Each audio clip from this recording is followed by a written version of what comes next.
Bonjour, bienvenue au Parc Borelli à Marseille où c'est toujours avec grand plaisir qu'on se retrouve avec Daniel.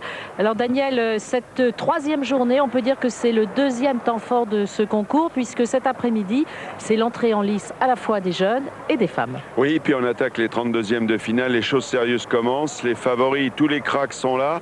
On va juste rappeler que nos deux consultants France Télévisions, Philippe Quintet et Marco Foyot, ils ont fait un malheur ce matin. Ils ont gagné tous les deux 13-0, 13-0. Alors vous l'avez dit, les jeunes entrent en compétition. Ils sont plus de 500. Ça prouve que les champions en herbe sont bien présents ici au Parc Borelli.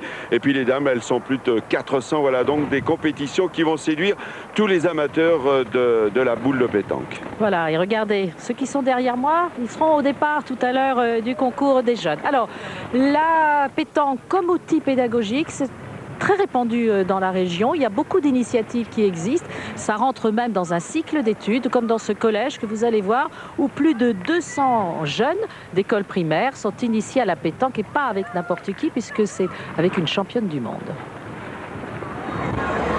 Cet homme est un enseignant à la retraite. Mais aujourd'hui, c'est avec sa casquette d'éducateur sportif qu'il accueille ses enfants de Venelle, près d'Aix-en-Provence, pour une séance d'entraînement extrêmement sérieuse. C'est la 5e année que nous faisons cela, mais disons depuis les 3 dernières années, ça s'est plus développé. Au début, il n'y avait que 3 classes, maintenant il y a 8 classes, il y a tout Venelle. Disons au niveau CM1 et CM2. 209 enfants. Tu vas pouvoir jouer, toi? Figurez-vous que tous ces bambins sont réunis ici pour apprendre à jouer aux boules. Parce qu'à Venelle, la pétanque est une discipline scolaire et ces futurs champions disputent aujourd'hui leur concours amical de fin d'année qui clôture un cycle d'initiation débuté en mars dernier. Je sais tout ce que peut apporter la pétanque,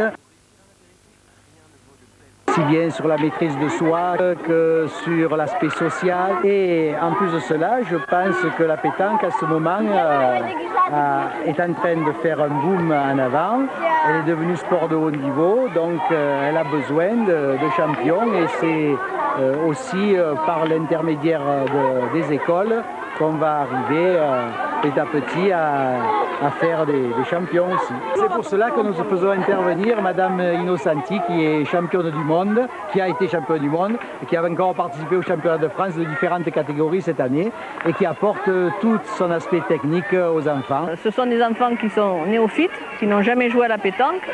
Donc ce qu'on a essayé de voir, c'est au niveau des techniques, dont les 2 techniques principales, le point de tir, et ensuite, bien évidemment, les règles de sécurité, parce que ça, c'est extrêmement important, surtout lorsqu'on n'a pas l'habitude de jouer. C'est bien.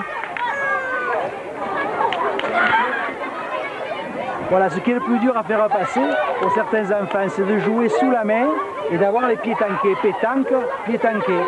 Moi, ce qui me plaît, c'est le jeu. On croit qu'on va gagner le point, mais des fois, non.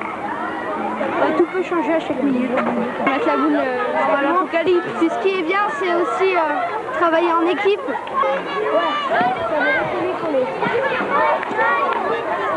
Sur un terrain de boule, il y a absolument toutes les catégories sociales, les catégories ethniques.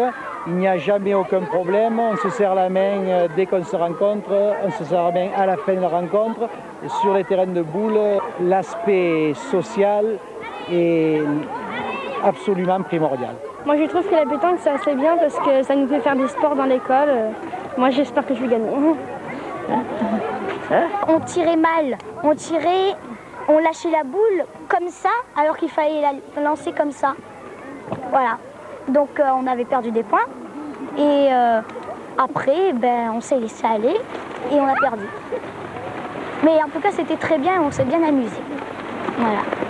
Voilà, 141 équipes femmes tout à l'heure prendront le départ. Sans doute la plus titrée qui se trouve à mes côtés, puisque toutes les 3 ont déjà été finalistes et certaines ont gagné, comme Audrey Arnaud. Audrey, alors vous étiez la championne, vous avez gagné la Marseillaise l'an dernier en 2004. Vous avez commencé la pétanque à quel âge? Très petite, je dois avoir 8-9 ans. Et voilà. Et déjà, vous sentiez que vous aviez des dispositions particulières? Non, mais c'est surtout en jouant qu'après c'est venu. Mais ça vient surtout de mon grand-père qui joue beaucoup aux boules. Et c'est lui, en fait, c'est lui qui m'a fait jouer aux boules. Alors c'est votre 3e participation cette année. À côté de vous, Fabienne Albentosa. Alors vous étiez face à face pour la finale. Audrey vous a battu et donc cette année vous vous êtes dit, eh bien on va faire alliance. Ben voilà, oui, effectivement, on était toutes seules et on a décidé de s'associer. Même si vous avez eu déjà l'occasion de jouer ensemble, vous êtes soulagée, Fabienne. Il y a quelques secondes, vous étiez inquiète parce que vous êtes la femme de M. Albentosa qui, lui, a remporté le mondial. C'était en quelle année déjà? En 98? En 98, exact. Bon, il a gagné ce matin, là, tout juste. Il a gagné, il vient tout juste de gagner, oui. La partie a été assez tirée et je m'inquiétais, effectivement. Alors, autre femme de champion, Fabienne Berdois. Bonjour. Vous êtes la femme de Philippe Quintet qui est aux côtés de Daniel qu'on va retrouver dans quelques instants, championne du monde en 2000 et vous avez remporté la Marseillaise en 2003, c'était pour la 2e édition. Tout à fait, oui.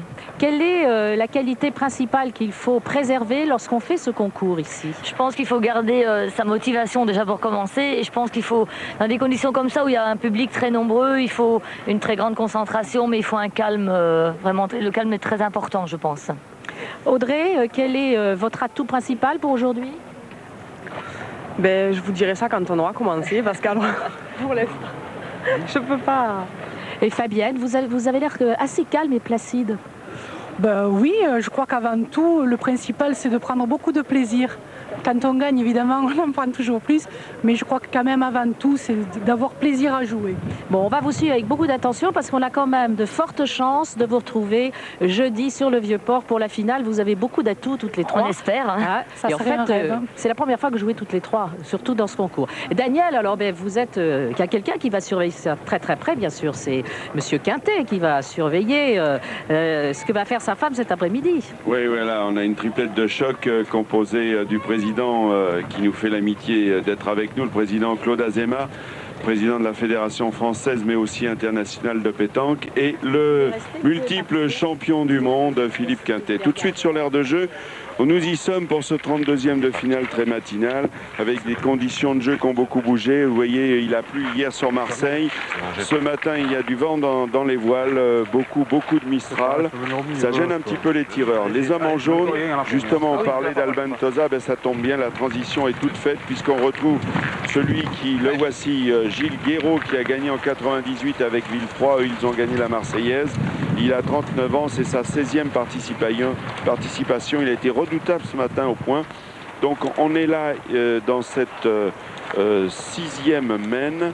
À l'issue des 5 premières, eh bien, cette équipe en jaune, composée de Gilles Guéraud, Michel Adam et Stéphane Robineau, ont fait forte impression. Ils mènent 10-0 en vous rappelant que les parties sont en 13. Cet homme-là, c'est Stéphane Robineau. Il est du club de 2-6 de la Nièvre. Il n'a pas raté une boule. Il a été très fort, sans pression. Il a fait gros jeu ce matin, grosse impression. On va le découvrir tout de suite.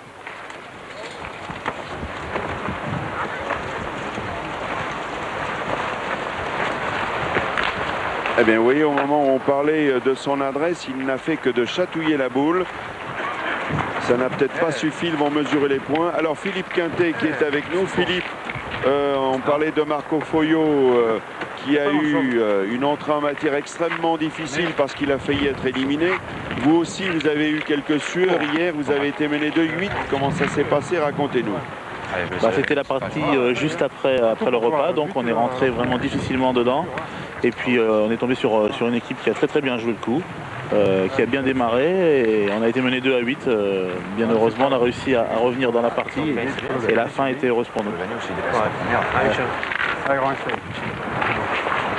Juste au courant. Hein? Juste au courant. Michel Adam, l'homme aussi, participation 3 fois demi-finaliste en 98, 2001, 2002. Il est un petit peu court. On parle beaucoup de lui parce que avec Fucinelli, qui est associé cette année à Frasino Foyo, battu en demi-finale alors que la finale était à quelques encablures pour lui. De dépit, il avait jeté ses boules dans le Vieux-Port, et ça, tout le monde le sait. Mais quel joueur! Alors, je vous rappelle qu'on suit là la 6e mène. Pour la première fois depuis le début de ce 32e de finale, cette équipe-là est en difficulté. Attention, un pointant aussi, hein, mais bon, le jeu me paraît ouvert quand même pour eux. Mais le mien est perdable derrière aussi. Si le perdent, après il faut qu'ils tapent. Allez, bon, il y a du soleil, il y a de l'ambiance, il y a de la stratégie. On est content, c'est formidable à la télévision, la pétanque, parce qu'on peut être au cœur de la partie pour écouter les stratégies. Il a bien tapé la boule, c'est la première participation de Stéphane Robineau ici dans ce mondial. C'est dommage que ma première, je suis court.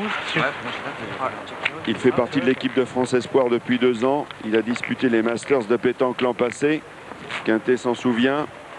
Alors cet homme-là aussi intéressant, Marc Olmos, il est nantais d'origine, mais il réside désormais dans les Pyrénées-Orientales. C'est sa première participation. Tous les joueurs le connaissent. Évidemment, Philippe, vous le savez, parce que c'est un homme d'expérience. Ah oui, c'est un très très bon joueur qui pratiquait à très haut niveau il y a une dizaine d'années d'ici. Bon, on ne peut pas perdre le niveau qu'on a eu. Hein, c'est un très bon joueur, très appliqué. Il a disputé 25 championnats de France. Il était vice-champion de France en 90 à Cannes. Il est perdu contre Michel Loy et Thierry Lesage. Et il a bien joué. Regardez ce joli point. On a pas compté le mien.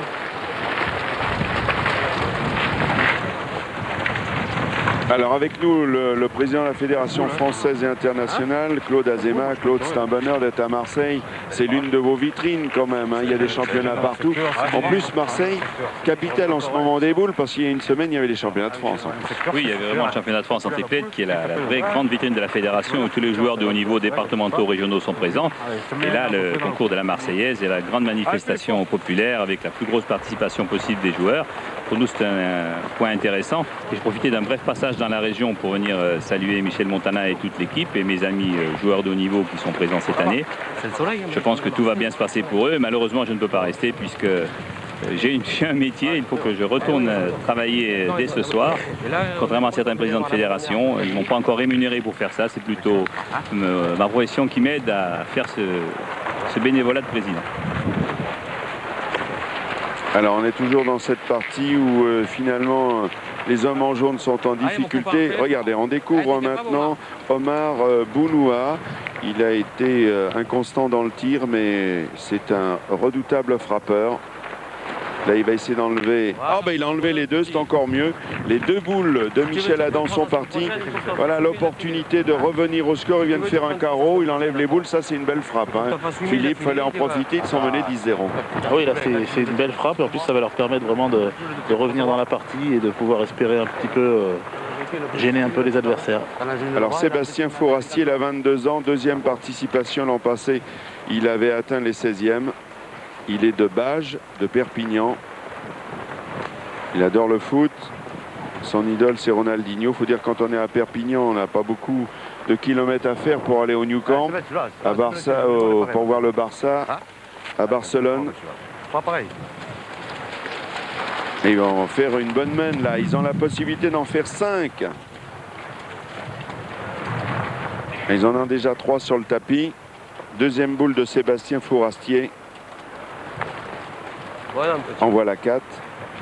Bien Seb, bravo. La possibilité de combler la moitié de leur retard. C'était important qu'ils réagissent.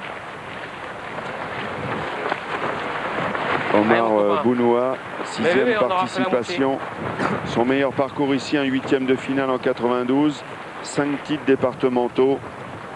Il a même joué au football en promotion d'honneur. Ah là là, il est un petit peu court.